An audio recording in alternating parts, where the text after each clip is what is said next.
In front of me is UMIDIGI S2 Lite, and let me show you how to activate developer mode on the following device.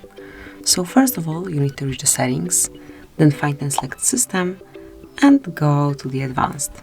Now click on about phone and reach build number. Click 7 times on it, and as you can see now we are a developer. So let's go back, and as you can see developer options appeared right here. To open them, just mark the switcher.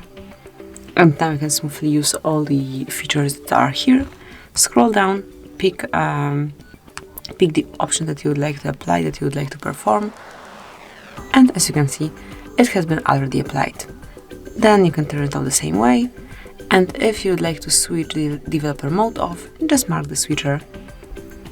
And that's it. So that will be all. This is it. Thank you for watching. Please subscribe our channel and leave a thumbs up.